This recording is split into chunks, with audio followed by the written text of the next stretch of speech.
मंत्री राजीव रंजन सिंह कहते हैं, कोई भी चुनाव लोकतंत्र का उत्सव होता है और मतदाताओं को इस उत्सव में पूरे उत्साह के साथ भाग लेना चाहिए। इसलिए मैं अपना वोट डालने के लिए सीधे दिल्ली से आया हूँ और वोट डालने के तुरंत बाद वापस चला जाऊंगा। प्रशांत किशोर ने पिछले विधानसभा चुनाव के दौरान भी बहुत बड़े बड़े दावे किए थे। इस बार भी उनके लिए कोई गुंजाइश या उम्मीद नहीं है। वे बस हवाई किले बनाते रहते हैं। देखिए, कोई भी चुनाव लोकतंत्र का पर्व होता है और लोकतंत्र के पर्व में जो मतदाता हैं उनको बढ़ चढ़ के हिस्सा लेना चाहिए। और इसीलिए अभी सीधे दिल्ली से हम आए हैं वोट देने के लिए और वोट देके सीधे वापस जाएंगे। संसद का सत्र भी चल रहा है तो इसलिए वोट देने के लिए आए हैं।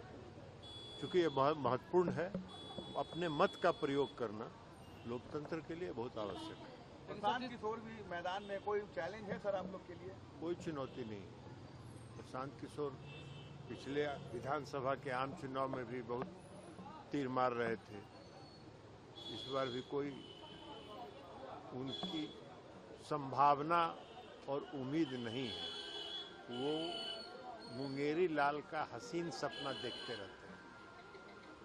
बिहार की धरती ऐसे लोगों को स्वीकार नहीं करती है जो हवाबाजी में विश्वास करते हैं। पार्लियामेंट में सर जिस तरीके से राहुल गांधी ने भी किया एंटी पेपर लीक। देखिए, राहुल गांधी जी का व्यवहार तो सब दिन से विरोधी दल के नेता का जो व्यवहार होना चाहिए, जो एक जिम्मेवार पद पर वो हैं, उसका कभी पालन नहीं करते। अपनी जिम्मेवारी को नहीं, वो सड़क पर जिस तरह से लोग बोलते हैं उसी तरह का व्यवहार करते हैं। कुछ दिन पहले आप लोगों ने देखा होगा कि सर्वोच्च न्यायालय के हवाले से प्रधानमंत्री जी को भी कुछ अपशब्द का इस्तेमाल उन्होंने किया था। और जब सर्वोच्च न्यायालय ने पूछा उनसे कि मैंने कब कहा था, आप जरा बताइए, कंटेम्प्ट चला तो जाके हलफनामा देके माफी मांगी है सुप्रीम कोर्ट से। तो उनका वो स्वभाव है, वो आदत है। अब कल जिस तरह से उन्होंने संसद में व्यवहार किया, कोई भी साधारण नेता भी, एक सांसद के लिए भी वो बहुत ही अपमानजनक है।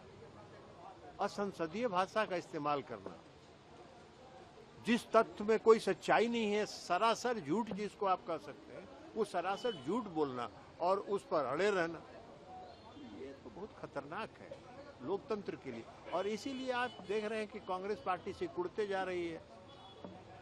ऐसा नेतृत्व अगर कांग्रेस पार्टी का रहेगा तो कहाँ है कांग्रेस पार्टी का भविष्य? इस देश में कोई भविष्य नहीं है। मोदी जी